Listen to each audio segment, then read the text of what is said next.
한 해를 이렇게 돌아보면서 이제 새해를 시작하는 그런 시점이 됐습니다. 꿈과 비전이라는 말을 많이 하게 되는 그런 때라고 생각합니다. 내년에는 무슨 꿈을, 무슨 비전을 꼭 이룰까, 그런 생각들을 우리는 갖게 됩니다. 이 말에는 미래적 의미가 많이 담겨 있죠. 성경에는 이런 말을 꿈이나 환상이나 계시라 이런 말로 표현을 많이 합니다. 성경만큼 미래에 대한 약속과 꿈을 말하는 책이 좀 드물지 않는가 이렇게 생각이 됩니다. 하나님께서 믿음의 조상 아브라함에게 하늘의 별처럼 바다의 모래처럼 미래에 이렇게 꿈을 이렇게 주셨습니다. 또 야곱에게는 천사가 사닥다리로 하늘을 오르락 내리락 하는 그런 꿈을 이렇게 주셨습니다. 요셉도 그 꿈 바로 형님들의 볕단이 내게 잘하더라 라고 하는 좀 허망한 그런 꿈을 줘서 그는 많은 고난이 있었지만 그 주신 꿈을 이루는 그런 모습들을 우리가 족장들인 창세기의 믿음의 사람을 통해서 우리가 봅니다. 그런 꿈들은 당대에 이루어지는 것이 아니고 후대에 이루어지는 것을 말합니다. 사람들은 밥을 먹고 살지만은 저는 꿈이 있어야 된다 생각합니다. 비전이 있어야 된다. 꿈과 비전은 바로 우리로 하여금 배고파도 일어설 수 있는 용기를 주는 겁니다. 또 우리로 하여금 삶에 여러 어려움이 있지만 꿈과 비전은 우리로 하여금 좌절하지 않고 일어서게 하는 힘이라고 생각합니다. 그래서 사람은 밥만 먹으면 그 다음부터 꿈을 씹고 그리고 꿈을 가지고 살아야 된다 생각합니다. 그런데 하나님께서는 자기 자녀들에게 대하여 바로 환상과 꿈과 계시를 통해서 오늘 비록 어렵지만 반드시 내가 너를 도울 것이다. 반드시 내가 너와 함께 할 것이다. 그렇게 해서 꿈의 성취자로 우리를 계속해서 이끌어가는 것을 우리가 느낄 수가 있습니다. 저는 모든 부모들은 자녀들에게 밥도 주고 그리고 챙겨주지만 반드시 아이들에게 꿈을 심어주는 것이 부모의 하나의 중요한 사명이라 생각합니다. 또 교회학교의 모든 교사들은 자녀들에게 꿈을 심어주는 것이 성경을 지식을 가르쳐주는 것보다 더 중요하다고 생각합니다. 세상의 지식은 50보 100보입니다. 좀 더 많이 알아봤자 별로 도움이 되는 것도 별로 없는 게 많습니다. 잘못된 지식들은 오히려 있는 재산을 까먹는데 유용한 도구로 쓰여질 때도 많이 있습니다. 그러나 하나님이 우리에게 주시는 꿈은 우리로 하여금 새로운 삶의 용기와 힘을 주는 바로 그런 꿈입니다. 아브라함에게는 아들, 딸, 자식 하나 없고 나이는 늙어가는데 하늘의 별처럼 바다의 모래처럼 너의 후손이 땅을 덮을 것이다. 허무맹랑했지만은 아브라함은 바로 후세대 사람들은 꿈의 성취자가 된 것입니다. 저는 그래서 잠언서 29장에 있는 말씀처럼 꿈이 없는 백성은 망한다. 망한다기보다도 그냥 무의미하게 그냥 밥이나 먹고 그냥 살게 되는 허망한 인생을 살게 되는 것입니다. 우리가 언제 짜릿한 기쁨을 누릴 수 있습니까? 도무지 나는 그런 사람이 아닌데 하나님이 주신 꿈을 붙잡고 살았는데 그 꿈의 실현을 눈앞에 보면서 정말 하나님이 참 좋으시구나. 그 꿈의 열매들을 보면서 먹으면서 소유하면서 그 얼마나 즐겁고 기쁜 일이겠습니까? 하나님께서는 바로 이때 예수님이 오시고 그리고 한 해를 지나고 새롭게 시작하는 해 반드시 우리에게 새로운 꿈과 그리고 비전과 환상을 우리에게 주십니다. 그래서 요엘서에 보면 요엘서 2장 28절에 보면 내가 내 영을 만민에게 부어준다 그랬습니다. 사실 요엘의 시대는 구약에 만민에게 어떻게 내 영을 부어줍니까? 특별히 하나님이 선택한 왕이나 선지나 제사장들에게만 특별히 하나님의 영을 그것도 한시적으로 부어주시는 것이지 계속해서 부어주시는 게 아닙니다. 그러나 하나님께서 내 영을 만민에게 남녀노소 누구에게든지 영을 부어주신다고 그렇게 약속을 했습니다. 그래서 그 약속이 무엇인가 하면 자녀들은 장래일을 말할 것이다. 이 자녀들이 당장 먹고 살기도 바쁜 판에 무슨 장래일을 계획하겠습니까? 사실 먹고 살고 바쁜 사람은요, 내일이 없습니다, 사실은요. 왜냐하면 오늘 먹고 살기 바쁜데 무슨 내일이 있습니까? 오늘 먹고 사는 게 바쁜 판에 무슨 내일이 있습니까? 우리 어른들은 우리는 그런 삶으로 살아봤지 않습니까? 당장 입을 옷이 없는데 뭐 10년 후에 입을 옷, 그 생각할 겨를이 어디에 있습니까? 그건 없는 겁니다. 그런데 만민에게 영을 부어주시는데 자녀들, 젊은이들이 장래일을 말할 것이다 그랬습니다. 저는 젊은이들이 하나님의 영을 받아야만 비록 삶이 힘들고 고달퍼도 미래를 바라보면서 꿈을 가지고 나갈 수 있습니다. 또 뿐만 아니라 늙은이는 그렇습니다. 나이 많으신 어르신들도 꿈을 꾼다 그랬습니다.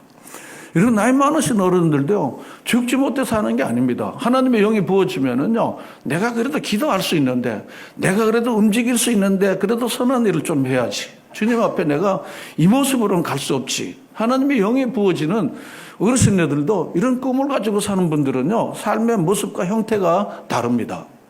내 여태껏 살아봤는데 그동안 삶의 방식대로는 난 안 살 거야. 내가 이 모습으로 어떻게 천국 갈 거야? 내가 자녀들 앞에 그래도 기도도 심고 뭘 좀 심고 가야지. 이렇게 내가 갈 수는 없지. 그러므로 어르신 늙은이들도 하나님의 영이 부어지면요, 그들에게 꿈을 꾸게 되는 것입니다. 내가 꼭 생전에 내가 이걸 보고야 내가 갈 거야. 마치 시몬처럼 그렇게 되는 겁니다. 내가 아기 예수를 보기 전까지는 내가 절대로 죽지 않을 거야. 내 생전에 내가 이 모습을, 우리 자녀 손자들의 이 모습을 보고야 내가 주님 앞에 갈 거야. 이것이 바로 하나님의 영이 부어지는 어르신들, 늙은이들에게 하나님의 영이 부어질 때 이루어지는 역사입니다. 믿으시면 아멘. 또 뿐만 아니라 젊은이들은 이상을 볼 것이다 그랬습니다. 이상을 볼 것입니다.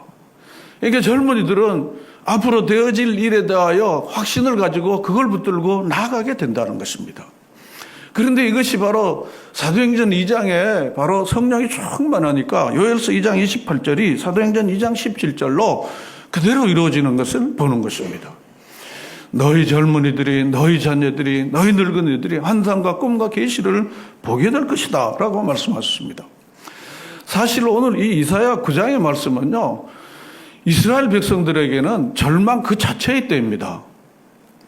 이사야 9장에 때는 이스라엘 백성들이 지금 나라 없이 지금 포로로 잡혀가 있는 포로기 선지자가 바로 이사야입니다. 그 이사야에게 하나님께서 이 환상과 꿈과 계시의 말씀을 주신 것이 오늘 이 9절의 말씀이에요. 이 9장의 오늘 말씀인데요. 특별히 이사야서는 시편을 제외하고 신약 성경에 가장 많이 인용된 것이 이사야의 말씀입니다. 그런데 이사야는 절망의 때에 하나님께서 이사야를 통하여 예언의 말씀인데, 특별히 예수님 메시아가 오실 것에 대한 예언의 말씀이 이사야에 그야말로 수기 담겨 있습니다. 제가 잠깐만 좀 말씀드리면, 이사야 2장에 보면요, 칼을 쳐서 보습을 만들고 창을 쳐서 낫을 만들고 나라들이 서로 치지 아니하고 다시는 전쟁을 연습하지 아니하리라 그 말씀이었습니다. 당시 전쟁으로 막 계속해서 침략자들과 침략을 당해서 포로를 당하고 수탈을 당하고 빼앗기고 당하는 그 현장에 바로 이스라엘을 통해서 바로 메시아가 오면 이런 평화의 나라, 샬롬의 나라, 샬롬의 공동체가 이루어질 것이라고 예언한 것입니다. 이사야 7장에는 우리가 너무 잘 아는 마태복음 1장에서 나오는 보라 처녀가 잉태하여 뭘 낳을 것이요? 아들을 낳을 것이. 그 이름은 무엇입니까? 임마누엘이라. 하나님이 우리와 함께 하신다. 바로 이 예언의 말씀을 이사야 7장에서 말씀하고 있습니다. 또 뿐만 아니라 오늘 본문 제외하고 이사야 11장에는요, 이리와 어린 양이 함께 먹고 사자가 소처럼 바로 짚을 먹을 것이다 그렇습니다. 사자는 짚을 먹지 않습니다. 사자는 야생 동물을 먹죠.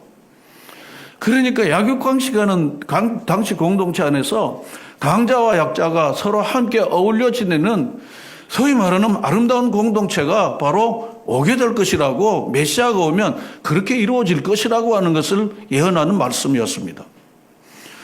또 이사야서 우리가 껑충 뛰어서 53장으로 가면 무엇입니까? 누구 고난장입니까? 자, 이쯤 되면 그냥 나오는 거예요. 메시아 고난장입니다. 그는 흠모할 만은 없고 내놓을 만한 것도 없고 내놓을 만한 거 별로 없다는 거죠. 예수님이 너무 허술하다는 것입니다. 허접하는 거죠. 갈릴리 나사렛 동네, 이제 오늘 오후에 말씀드리겠지만 아버지 요셉 목수 그리고 어머니 마리아, 그 가난하고 가난한 집안이에요. 가난한 집안이에요. 그러니까 볼품이 없고 흠모할 만한 것도 전혀 없다고 이사야 53장은 그대로 예수님이 이 땅에 고난의 메시아로 고난받는 종으로 오시는 것을 잘 묘사하고 있습니다. 이런 성경을 대강 읽지 않고 몇 장 읽는 것도 중요하지만은 자세히 잘 읽도록 여러분 애쓰십시오. 여러분 음식이 아무리 좋은 음식이라도요 그냥 대강 먹고 하면 그 영양이 잘 안 될 것 같다고 생각해요. 꼭꼭 잘 씹어서 그렇게 해야 그게 영양이 되는 것처럼 말씀도 주의 말씀을 즐거워하고 그의 말씀을 주야로 어떻게 합니까? 묵상하는 거. 그걸 잘 곱씹는 겁니다. 더 씹고 이렇게 하는 것입니다. 제가 우리 목회자들에게 우리 목회자 사모님들에게 성경을 잘 가르치고 여러분 돌아서고 나면은 오토바이 타고 왔는데 붕 하고 돌아가는 길에 말씀 다 내버리고 우리 저녁 뭐 먹을까 하고 막 그렇게 됩니다. 그때 다 웃더라고요. 그래서 이렇게 우리가 말씀을 놓치지 말라고 이렇게 한번 기도하자 그랬습니다. 이렇게 이 말씀 받은 건데 이게 절대로 내가 놓치지 말아야 되겠다. 그렇게 기도를 많이 했었습니다. 여러분 말씀 받고요. 제가 전에도 말씀드렸지만요. 말씀을 받고 좋았네. 괜찮네. 여러분 그렇게 반응할 수 있습니다. 그런데 까딱하더니 이 말씀을 절대로 놓치지 말아야겠다는 마음을 갖지 않으면요. 화장실에서 말씀 내버립니다. 식당에서 다 내버립니다. 그리고 자동차 시동 딱 걸으면서 그냥 말씀 내버리고 그리고 옛날 모습으로 또 살아가는 겁니다. 변화되지 않는 사람들의 특징이 바로 거기에 있죠. 들을 때는 은혜가 되고 굉장히 좋았는데 그러면서 나가면서 슬금슬금 그러면서 그냥 있어진 채 세상 사람처럼 살게 된다는 것입니다. 그러므로 우리에게 주어진 이 말씀 바로 흠모할 만한 것도 없고 그리고 내놓을 만한 것도 전혀 없으신 그 예수님께서 그가 찔리면 우리의 허물이요 그가 상하면 우리의 죄악 때문이라. 바로 이사야 선지자를 통해서 700년 전에 예언하고 그 예언이 복음서에서 예수님의 순환을 통해서 그대로 이루어지는 것을 우리가 보면서 깜짝 놀랄 뿐 아니라 정말 말씀이 옳다. 주님의 말씀은 정말 옳다는 것을 우리가 느끼고 있는 것입니다. 그런데 오늘 본문 말씀에 보면 바로 예수님께서 오셔서 예수님은 누구이시고 오셔서 행하실 일들을 당시 현상을 중심으로 해서 설명하고 있습니다. 자, 본문으로 가도록 하겠습니다. 처음 드나다면 뭘로 시작합니까? 전에 그랬습니다. 사도 바울과 그리고 예수 그리스도는요 우리에게 오면요 전의 삶은 이거였다는 것을 분명히 밝히 드러냅니다. 예수 없는 삶, BC의 삶이 뭐라는 걸요. 전에는 그런 것입니다. 이제는 이후에는 그런 것입니다. Before, now, after입니다. 바로 예수 그리스도를 믿는 사람들에게는 전과 지금과 나중에 분명히 확연히 선을 그어지는 삶이 바로 예수 안의 삶입니다. 믿으시면 아멘. 그런데 예수 안에서 진정한 변화의 삶을 누리지 못한 사람은 전이나 이제나 차이는 교회 다니는 것 외에는 차이는 별로 없어요. 이게 변화되지 않는 사람들의 삶의 모습입니다. 전에는 교회를 안 다녔는데 지금은 교회를 다니는 것 외에는 별로 그 사람의 태도나 모습이나 결정이나 모든 삶의 모습들에 별로 변화가 없는 것입니다. 그런데 오늘 본문의 말씀에 보면 전에 고통받던 자들에게는 그렇습니다. 전에 고통받는 사람들은 어둠에 있는 사람들입니다. 그런데 그 사람들에게는 본문 1절에 뭐라 그랬습니까? 뭐가 없다 그랬습니까? 흑암이 없다는 것입니다. 흑암이 없다는 것입니다. 고통받는 사람들은 어두움에 있는 사람입니다. 캄캄한 데 있는 사람들인 것입니다. 희망이 별로 없습니다. 그런데 그 땅이 어떤 땅인가 하면 스불론과 납달리 땅인데 뭘 당하고 있습니까? 그 땅이 멸시를 당하는 땅입니다. 스불론과 납달리 땅은요 별로 쓸모가 없는 땅입니다. 그래서 그 땅을 갖다가 신약에서 예수님 시대에는 갈릴리라고 그럽니다. 구약 시대의 갈릴리를 전쟁에서 승리한 군인들한테 전공으로 상급으로 갈릴리 땅 줄게 그러니까 no 땡큐 그런 땅입니다. 땅은 전사들에게 훌륭한 일을 한 사람들에게 상으로 이렇게 주는 것인데 요단강 가에 좋은 땅들은요 서로 받으려고 그러지만요 이 갈릴리 땅을 준다 그러니까 그 전사가 이긴 승리하는 장군이요 노 땡큐 그건 사양하겠습니다 그런 땅입니다. 그리고 이 갈릴리 땅은요 이 스불론과 납달리 이 땅은 당시의 사람들이 갈릴리 사람들한테 이 땅을 붙이기는 뭐라 붙이냐면 이방의 갈릴리 그럽니다. 아수르의 공격으로 인하여 이스라엘 사람들이 아수르로 포로로 잡혀갖고 거기 있는 사람하고 결혼해갖고 돌아온 사람들이 사는 곳이 어디라고요? 갈릴리 땅입니다.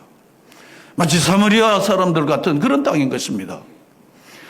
그러므로 갈릴리 나사렛 그러면요 나사렛에서 무슨 선한 예가 나올 수 있습니까? 그 뭡니까? 그런 깡촌 유배당하는 땅 그런 사람이 살 수도 없는 그 땅에서 무슨 메시아가 나온단 말이야. 이게 바로 갈릴리입니다. 갈릴리. 그런데 이 땅들이 멸시를 당하고 천대를 당하는 거야. 넌 어디 출신이야? 갈릴리 출신이야. 아이고 그러는 거야. 거기 사람 살 데가 아니야.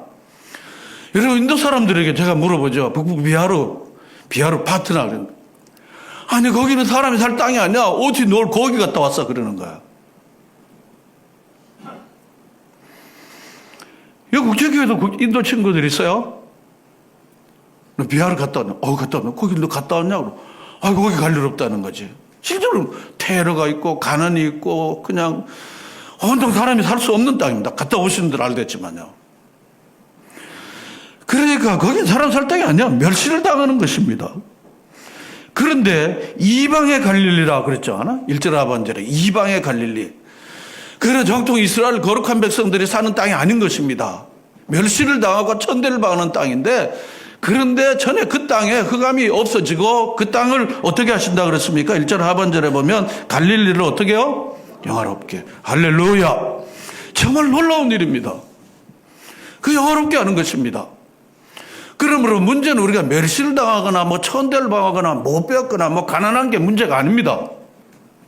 우리 다 가난해 봤잖아요. 천대를 다 받았잖아요. 그 집에서 뭘 할 수 있어? 그 집안에. 저는 그런 사람입니다. 동네 사람들이 그 집에, 그 집에서 뭐가 일어날 수 있어? 저는 솔직히 말해서 그런 집안이었습니다. 제가 과장도 아니고 그냥 있는 대로 얘기를 하는 것입니다. 제 아내가 저하고 결혼한다니까요. 제 아내를 아는 분들이요. 그 집안에 왜 그 결혼을 하나? 미자가 이러는까요? 제가 그냥 그대로 얘기를 하는 겁니다. 여러분, 그게 문제가 아닙니다. 하나님이 그들을 어떻게 해요? 영화롭게 하십니다. 믿으시면 아멘. 아멘입니다. 빛나는 인생들이 멸시를 받고 멸시를 받는 자들을 어떻게 하십니까? 영화롭게 하십니다. 집안 좋고 문맥 좋고 돈 먹고 돈 잘 벌고 잘 타는 집안에서 멸시를 당하게 하십니다. 돈 자랑하는 사람들에게 멸시를 주시고 그리고는 그 어두움의 땅에 있는 사람들에게 무엇을 주십니까? 영화롭게 하십니다. 자, 계속해서 가겠습니다. 2절에 보면은 다시 또 뭐가 등장합니까? 흑암에 행하던 백성이 바로 이 갈릴리 스불론과 납달리 땅의 흑암의 백성들이 뭘 봅니까? 큰 빛을 보는 것입니다. 보통 촛불이 아닙니다. 보통 등불이 아닙니다. 큰 빛이라고 그랬습니다. 세상에 미칠 큰 기쁨의 좋은 소식을 너에게 전한다 그랬습니다. 어디 아들이 승전했대, 누구가 당첨했대, 누구가 합격했대, 좋은 소식, 기쁜 소식입니다. 그런데 예수님 오신 걸 뭐라 그랬습니까? 큰 기쁨의 좋은 소식, 그런 것입니다. 여러분 그렇게 믿습니까? 큰 기쁨, 그레이트 굿뉴스입니다. 오늘 본문에도 무슨 빛입니까? 큰 빛을 보고 그랬습니다. 보통 빛이 아닙니다. 보통 빛이 아닙니다. 큰 빛을 보고 어디입니까? 흑암은 곧 사망과 동일 의미인 것입니다. 사망의 그늘진 땅에 거주하던 자에게 사망의 그늘진 땅은 뭡니까? 스불론과 납달리 갈릴리 지역입니다. 이곳에 있는 사람들이 뭐가 비쳤습니까? 빛이 비춰진 것입니다. 빛이 비춰진 것입니다. 문제는 어두움이 문제가 아니라 그리고 멸시가 문제가 아니라 빛이 비춰지느냐가 문제인 것입니다. 빛이 비춰지는가가 문제인 것입니다. 3절로 계속하면은 주께서 이 나라를, 이 멸시와 천대를 받는 이 나라를 어떻게 하신다고 그랬습니까? 창성하게 하신다. 창대하게, 번성하게 하신다는 것입니다. 저는 이게 우리나라라고 생각해요. 저는 제가 갔던 인도 비하르가 그렇게 하나님이 해주시는 것을 눈으로 봤습니다.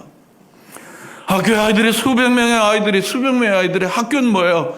그냥 돌아다니면서 그냥 소똥 가지고 그거 이겨가지고 벽에 붙여서 겨울이나 난로를 그 난방은 그 연료로 쓰는 그 아이들 말이에요.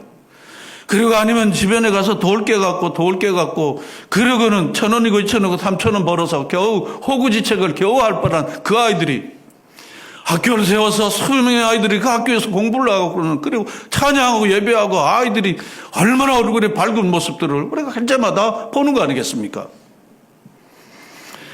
우리나라가 120년 전에 선교사들이 오셔서 이 땅에 어두움밖에 없으며 이 사람들은 정말 고집스럽고 그렇고 하는 얘기들을 우리가 너무 많이 듣지 않았습니까?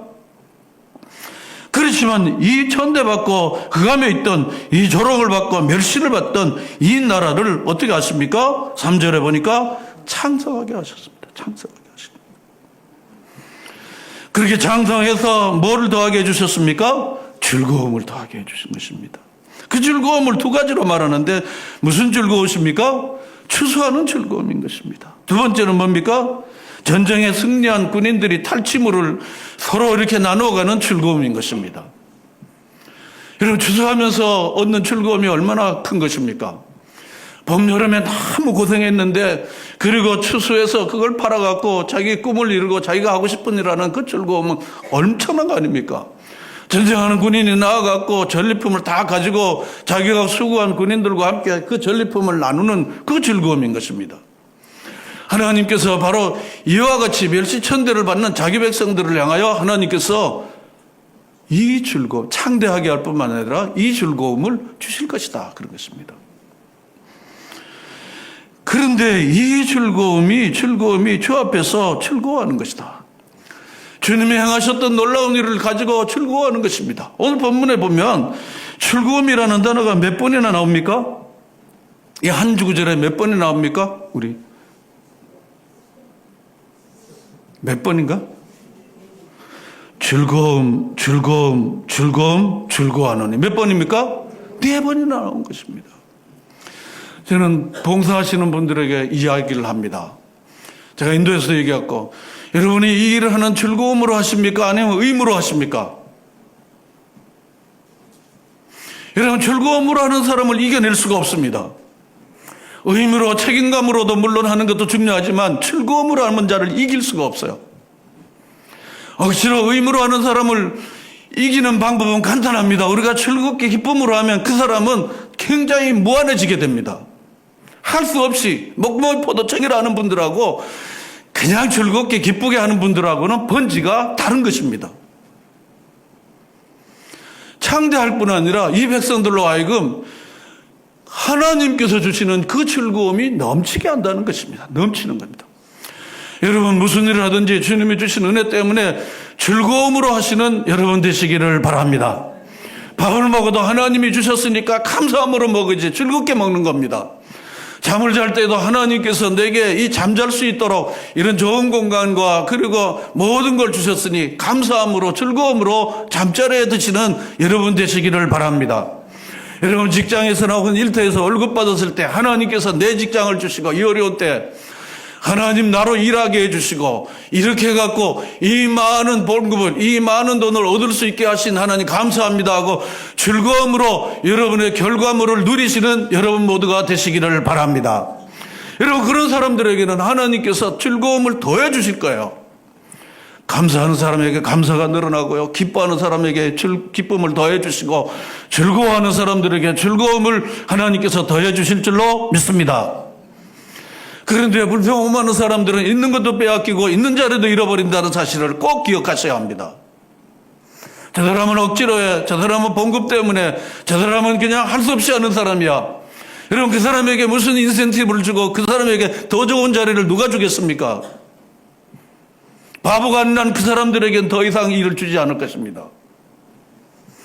하나님께서 이 멸시와 천대를 받는 사람들에게 맞는 이 그늘진 이 백성들에게 그들의 삶의 자리 나라를 창성하게 하고 그들의 입에 즐거움이 넘치도록 하시는 하나님이신 줄로 믿습니다. 그러므로 신앙의 단계는 은혜를 받은 단계에서 끝나는 게 아니라 즐거움으로 주를 섬기고 즐거움으로 주의 뜻을 행하는 것입니다. 여러분, 즐겁게 하는 것이 얼마나 중요한지 모릅니다. 저는 낑낑거리면서 그 무거운 선교용품을 가져가는 거야. 얼마나 먼지 말 한 번 가는 데는 하루씩 걸립니다. 오는 데는 하루 반 걸렸습니다. 교통이나 사회 인프라가 아주 나쁘기 때문에 굉장히 어렵습니다. 아주 모든 일이 절차가 굉장히 느립니다. 그리고 까다롭고 또 부정한 요구들도 있습니다. 얼마나 낑낑거려 가는지 몰라요. 제가 왜 그렇게 가는 겁니까? 받는 분들이 너무 필요한 걸 가져가고 그걸 즐거워하는 즐거움을 보는 제가 너무 기분이 좋아요. 너무 즐거우니까 그런 것입니다. 여러분, 즐거운 일이 아닙니까? 한번 따라합시다.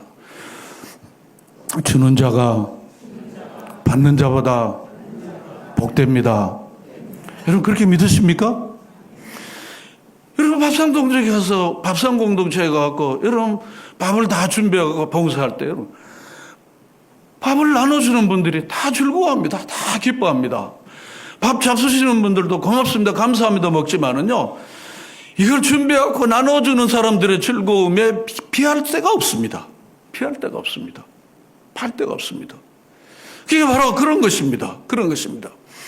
여러분은 생애 동안 봉사하면서 베풀면서 나누면서 우리 하나님이 창대하게 해주신 것들을 나누는 즐거움을 누리시는 여러분 모두가 되시기를 축원합니다. 어제도 우리 대구탕을 우리 유장로님께서 우리 선교에서 준비해가 같이 식사를 하는데요. 너무 즐거운 거예요. 너무 즐거운 거예요. 공짜로 먹어서 즐거운 것만이 아닙니다.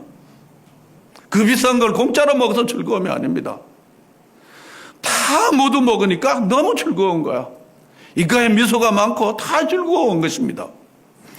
그리고는 또 서로 막 나누며 베풀며 너무 즐거운 것입니다. 혼자 밥을 해갖고 혼자서 이렇게 꾸역꾸역 먹으려니까요. 저희 집사람이 밥을 별로 안 먹었다 그러더라고요. 그냥 떼었다 그러더라고요. 이게 같이 먹는 즐거움인 겁니다. 나누고 베푸는 이 즐거움인 것입니다. 여러분, 이런 즐거움이 이 성탄의 때 여러분 충만하게 되기를 주의 이름으로 축원합니다. 여러분 주변에도 나누고 베푸는 것 때문에 즐거움을 누리지 못하는 분들에게 여러분들이 그분들이 많아도 한번 나눠주십시오. 그래서 그분들이 나누는 것에 그 즐거움을 간접적으로라도 경험해서 나도 좀 있는 걸 나누면 이 사람처럼 내가 즐거워지겠다라고 하는 것을 한번 가르쳐주는 여러분들이 교만한 마음이 아닌 그런 마음을 한번 가지시고 이번 성탄절도 여러분 주님이 우리에게 주신 은혜와 복을 나누는 이런 성탄절 모두가 되시기를 축원합니다. 축원합니다. 이것이 바로 우리가 얻는 하나님이 주시는 즐거움입니다.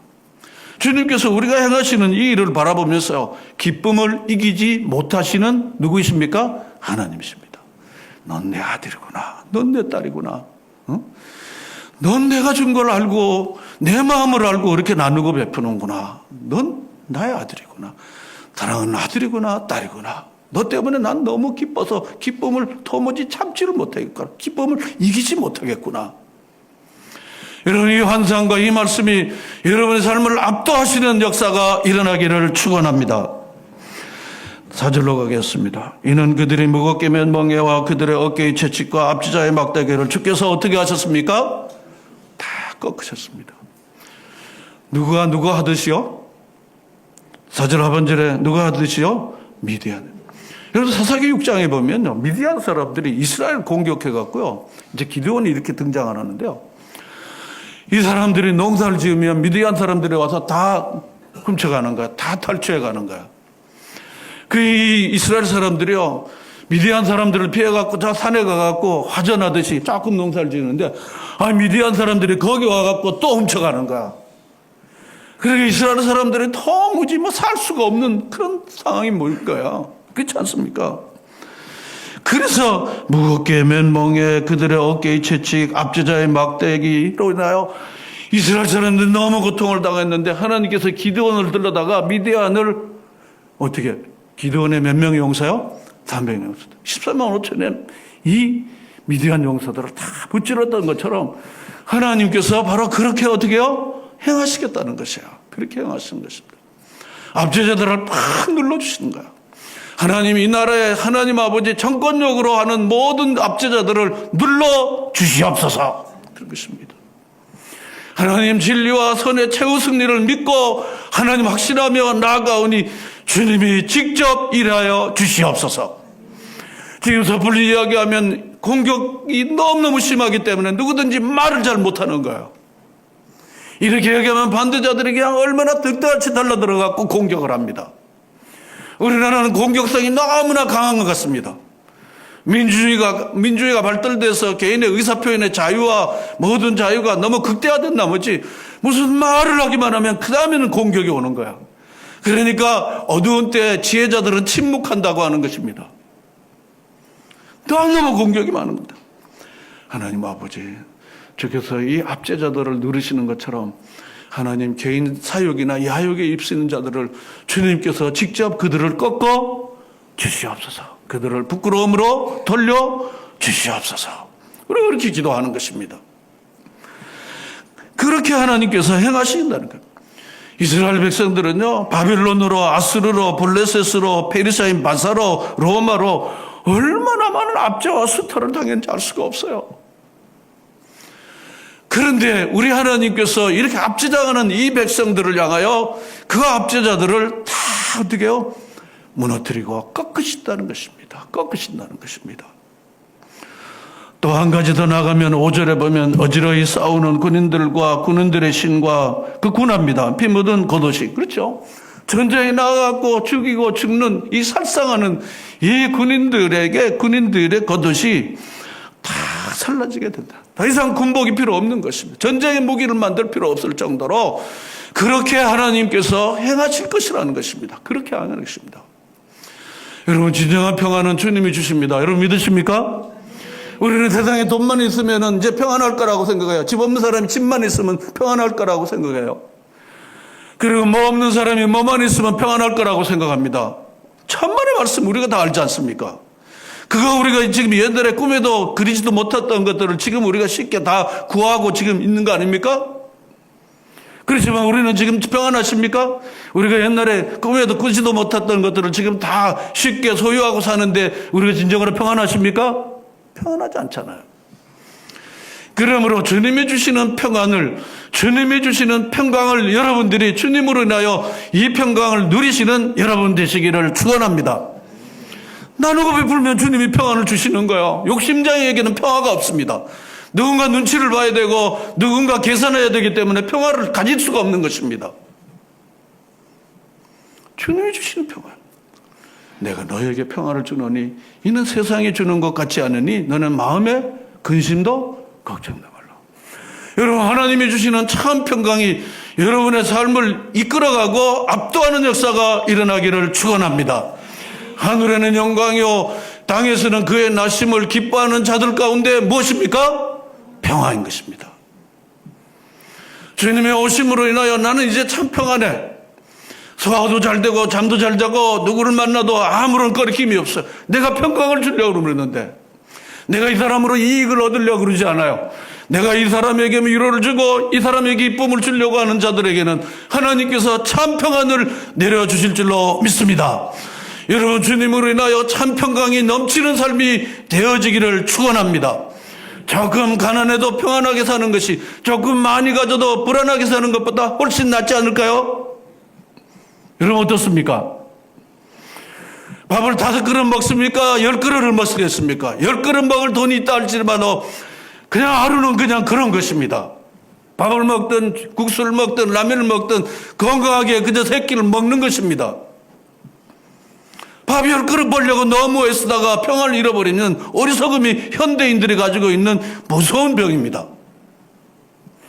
제대로 베풀고 나지도 못할 돈을 가지고 끙끙대고 사는 사람들이 얼마나 많은지 몰라요. 그리고 그거 잊어버리면 그냥 잠을 못 자는 고통이 얼마나 많은지 몰라요. 하늘 아버지께서 사랑하는 자들에게 주시는 참 평강을 나누고 베푸는 것을 통해서 누리시는 여러분 모두가 되시기를 축원합니다. 그래서 이 군인들도 더 이상 전쟁 없이 그렇게 하는 이사야 2장과 11장에 있는 말씀들이 그대로 이루어지는 역사가 이루어지게 된다는 것입니다. 그런데 이제 본문의 이제 결론으로 가겠습니다. 이렇게 모두 되는 것은 누구 때문이라는 것을 6절에 말합니다. 무엇입니까? 한 아기가 우리에게 낳고 한 아들을 우리에게 주셨는데 이 한 아기와 한 아들로 인하여 1절부터 5절까지 역사가 어떻게요? 이루어지게 된다는 것입니다. 여러분, 세상에 저절로 되는 건 없습니다.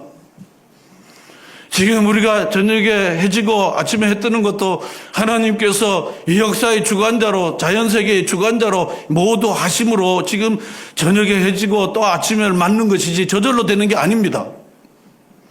여러분, 밥 먹는 것도 그냥 저절로 되는 게 아닙니다. 우리 자녀들이 밥을 그냥 공짜로 그냥 거저 먹지만은 우리 부모들의 수고의 결과로 밥을 먹게 되는 것입니다. 아기 예수님께서 한 아기가 우리에게 낳고 한 아들을 우리에게 주셨는데 그 아기로 말미암아, 그 예수님으로 말미암아 1절부터 5절까지 이 역사가 우리 가운데 이루어지게 된다는 것입니다. 그래서 역사는 BC와 뭘로 나눕니까? AD로 나누는 것입니다. 부자가 나는 사람으로 나누어지는 게 아닙니다. 배운 사람과 못 배운 사람으로 나누는 게 아닙니다. 예수 그리스도가 있느냐, 예수 그리스도가 없냐에 따라서 인생이 달라진다는 것입니다. 여러분 믿으시면 아멘. 여러분의 가정에, 여러분의 심령 속에 예수 그리스도가 오면 지금 1절부터 5절까지 인간이 도무지 형용할 수 없는 놀라운 일이 이루어진다는 것입니다. 저는 제 삶과 그리고 우리나라 역사와 그리고 선교지를 통해서 그리고 많은 사람들의 삶과 가정을 통해서 저는 확실히 증명했습니다. 여러분, 예수 그리스도가 여러분의 삶에 정말 역사하도록 여러분 예수님을 진정으로 영접하고 예수 그리스도와 함께 사십니까? 예수 그리스도를 뒷전에 모시고 그리고 다급하고 어려울 때 힘들 때 잠깐 도와달라 그리고 이제 됐으니까 가시라고 그리고 내 마음대로 사는 거 아닙니까? 임마누엘이십니다. 임마누엘이십니다. 그래서 오늘 그 이름을 뭐라 그러면 그의 어깨에는 정살, 그의 어깨에는 모든 정치 권력, 모든 권력이 그에게 있다는 것입니다. 그리고 예수님이 여러분의 삶에 꼭 주인 되시기를 주의 이름으로 축원합니다. 내가 인생이 주인일 때 우리 인생은 잘못되면 일어날 수가 없는 것입니다. 우리 아이들에게도 너 인생의 주인은 예수님이다라는 것을 분명히 심어주는, 너희 가정의 주인은 너가 아니고 예수님이라는 것을 심어주는 주님의 주되심과 주권을 인정하는 것을 여러분들이 꼭 가지시기를 바랍니다.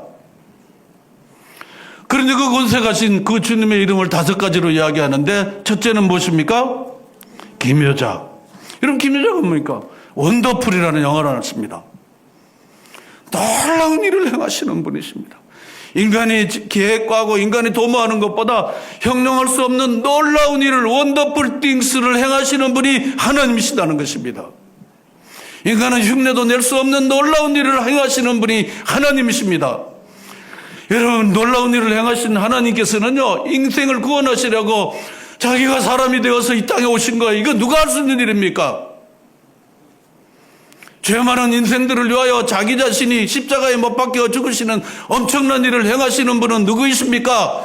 바로 이 놀라운 일을 행하시는 예수 그리스도, 그의 이름인 것입니다. 또 가겠습니다. 그 다음엔 그 이름이 무엇입니까? 모세는요, 부정적 표현인데 이 번역은 좀 바꿔야 될 거라고 생각해요. 상담자, 카운셀러 말하는 것입니다. 여러분, 인생에 상담자가 필요하지 않습니까? 하나님은 성령 하나님과 성경 교사들, 목사들을 통해서 우리 인생을 잘 인도하기를 원하셔요. 계속 곁에서 갈까 말까 하면 가라고 가르쳐주고, 줄까 말까 주라고 가르치시는 성령님이십니다. 지 마음대로 자기 욕심대로 자기 지식으로 사는 사람들에게는요, 줄까 말까 할 때 안 줍니다. 갈까 말까 안 갑니다. 왜냐하면 육신이 지배하니까. 그런데 카운셀러이신 바로 이 모사이신 예수 그리스도와 함께 사는 사람들은요, 어떻게 합니까? 난 괜찮아. 에이, 그냥 해. 난 괜찮아. 바로 성령께서 우리의 그 마음을 주시는 것입니다. 여러분, 이 성령과 함께 사시는 이런 좋은 카운셀러이신, 좋은 상담가이신 예수와 함께 살아가는 여러분 모두가 되시기를 축원합니다.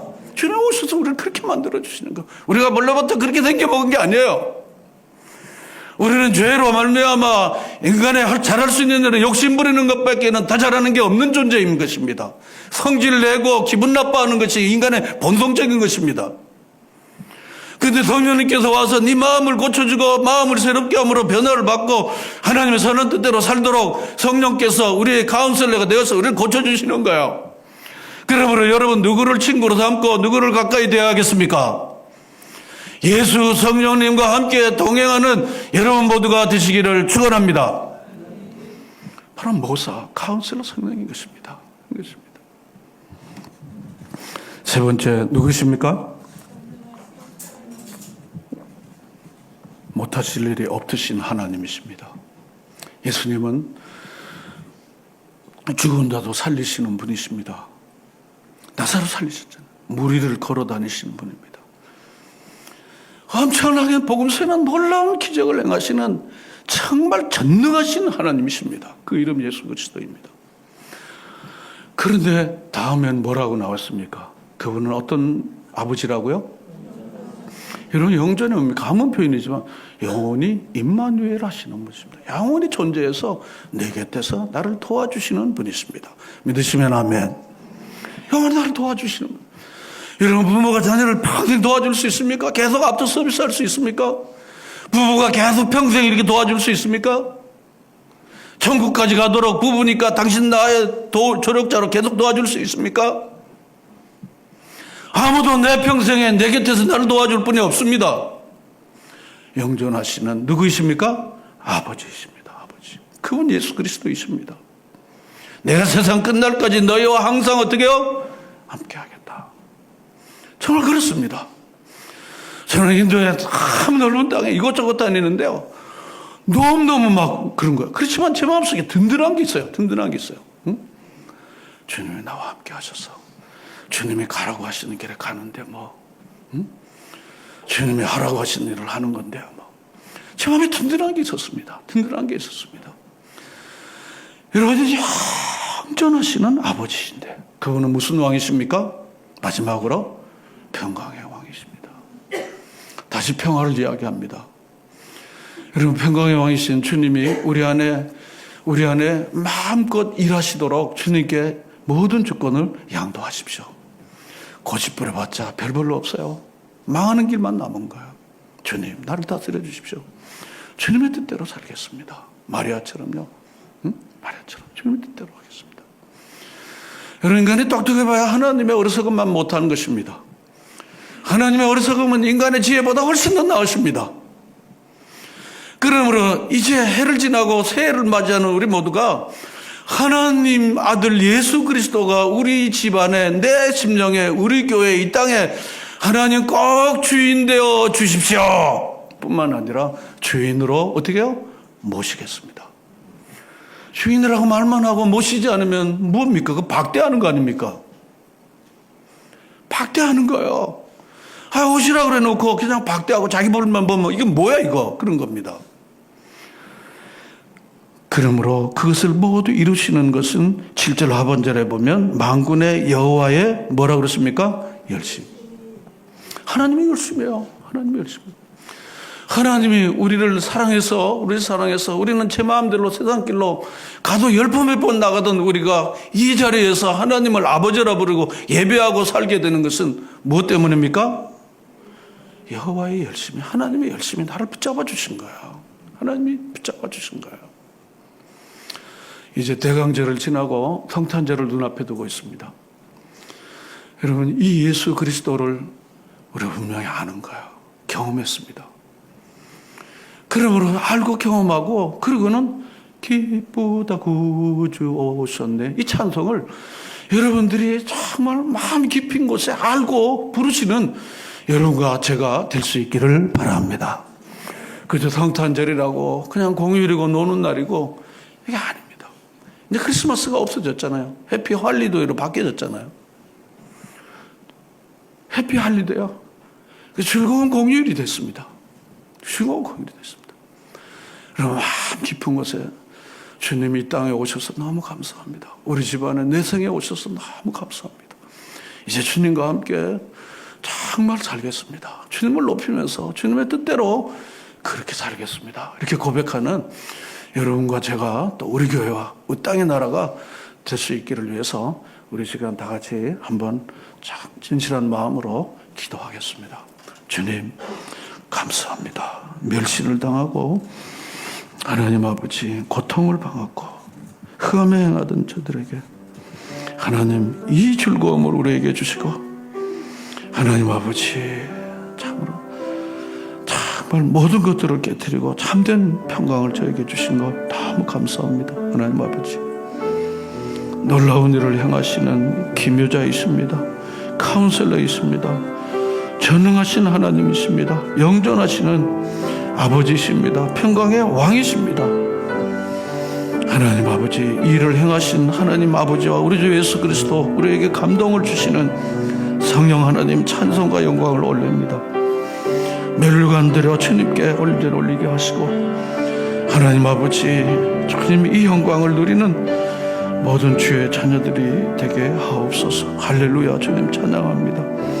하나님 아버지 정말 주님을 높이고 살게 하시고 주님이 우리에게 주셨던 말씀과 그 은혜를 마음속에 깊이 담고 하나님 아버지 그렇게 살아내는 주의 백성으로 살게 해주시기를 간절히 바라고 원합니다. 할렐루야. 주님 찬양합니다. 아멘. 주님 감사합니다. 한나기가 우리에게 낳고 한나더를 우리에게 주셨는데 그는 온 세상의 권세와 모든 권력을 가지고 계시니 그의 이름은 기막힌 자라 카운셀러라 전능하신 하나님이라 영존하시는 아버지 평강의 왕이라 여호와의 열심히 이 모든 것들을 이루셨사옵니다.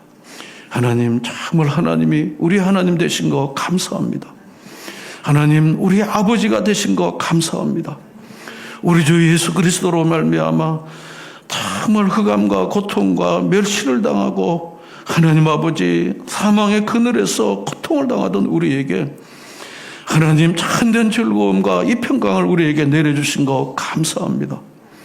하나님 이제 주님 오심을 크게 기뻐하고 주님과 함께 주님을 위하여 주님의 뜻대로 살아내는 우리 모두가 되게 하여 주시옵소서. 예수님의 이름으로 기도합니다. 아멘.